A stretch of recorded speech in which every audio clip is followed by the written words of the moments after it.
மோடியும் வேண்டாம், எடப்பாடியும் வேண்டாம். திமுகவில் இணைந்த அன்வர் ராஜா. ஸ்டாலின் கொடுத்த மிக உயர்ந்த பதவி. கடும் அதிர்ச்சியில் எடப்பாடி. அதாவது சட்டமன்ற தேர்தலை எதிர்கொள்ள அதிமுக மற்றும் பாஜக கூட்டணி அமைத்துள்ளது. இதில் கட்சிக்குள்ளே பல குழப்பங்கள் எழுந்துள்ளது. மேலும் பாஜக 2026 தேர்தலில் வெற்றி பெற்றால் இலை மேல் தாமரை மலரும், கட்டாயம் கூட்டணி ஆட்சிதான் என கூறி வருகின்றனர். ஆனால் எடப்பாடி இதற்கு முழு மறுப்பு தெரிவித்து வருகிறார். அது மட்டுமின்றி முதல்வர் வேட்பாளர் அறிவித்துவிட்டார். இப்படி இருக்கும் சூழலில் தற்போது அதிமுகவின் அமைப்பு செயலாளர் அன்வர் ராஜா அளித்துள்ள பேட்டியில் சற்று பரபரப்பை ஏற்படுத்தியுள்ளது. அவர் தனியார் நாளிதழ் ஒன்றுக்கு பேட்டி அளித்துள்ளார். அதில் கட்டாயம் பாஜகவால் தமிழகத்தில் காலூன்ற முடியாது, அதே போல கூட்டணி குறித்து கேள்விக்கும் கூட்டணி என்பது வேறு, கொள்கை என்பது வேறு என விளக்கம் அளித்தார். மேலும் வேலுமணி உள்ளிட்டவர்களை வைத்து முதல்வர் வேட்பாளர் நிறுத்தலாம் என்று பாஜக திட்டமிட்டுள்ளதாக கேள்விகளை எழுப்பினார். இப்படி ஒரு எண்ணம் பாஜகவிடம் இருந்தால் தவிடு பொடி ஆகும் என்று எச்சரித்து பேசினார். இவ்வாறு அன்வர் ராஜா பேட்டியளித்த போது பாஜக மத்தியில் கடும் கொந்தளிப்பை ஏற்படுத்தியுள்ளது.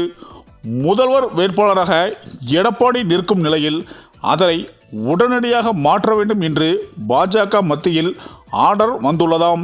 மேலும் இது ரீதியாக இன்று எடப்பாடியிடம் டெல்லி தலைமையே பேச உள்ளதாகவும் தகவல்கள் வெளிவந்துள்ளது.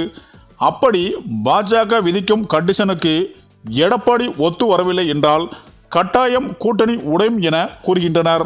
மேலும் இந்த சூழ்நிலையில் தமிழகத்தில் கூட்டணி ஆட்சி என்று பாஜக கூறி வரும் நிலையில் அதற்கு வாய்ப்பே இல்லை என்ற வகையில் அதிமுக அமைப்பு செயலாளர் அன்வர் ராஜா பேசியுள்ளார். அதாவது தமிழ்நாட்டில் வரும் 2026 சட்டமன்ற தேர்தலில் அதிமுக பாஜக கூட்டணி அமைத்து போட்டியிடுவதாக அறிவிக்கப்பட்டுள்ளது. அதே சமயம் பாஜகவினர் தமிழகத்தில் கூட்டணி ஆட்சி என்றும் கூறி வருவதும் அதிமுகவினர் அதற்கு வாய்ப்பே இல்லை என அதிமுக ஆட்சிதான் என்று கூறி வருவதும் பெரும் பரபரப்பை ஏற்படுத்தியுள்ளது. மேலும் அதிமுக பாஜக கூட்டணியில் முதல்வர் வேட்பாளர் யார் என்பதை டெல்லி முடிவு செய்யும் என்று எடப்பாடி பழனிசாமி நேற்று திடீரென அறிவித்தது பெரும் பரபரப்பையும் ஏற்படுத்தியுள்ளது. ஆக இப்படிப்பட்ட சூழ்நிலைதான் இவர் ஆரம்பத்தில் இருந்து அதிமுக பாஜக கூட்டணியை விரும்பவில்லை. குறிப்பாக இபிஎஸ் ஆதரவாளர்களும் செயல்பட்டு வந்தார். தற்போது இபிஎஸ் நடவடிக்கையும் இவருக்கு பிடிக்காததால் இந்த அதிமுகவும் வேண்டாம், பாஜகவும் வேண்டாம் என்று முடிவெடுத்து விரைவில் திமுகவில் இணைய உள்ளார் அன்வர் ராஜா. அது மட்டும் அல்லாமல் விரைவில் ஸ்டாலின் அவர்களை நேரில் சந்தித்து அன்வர் ராஜா திமுகவில் அதிகாரப்பூர்வமாக இணைய உள்ளார்.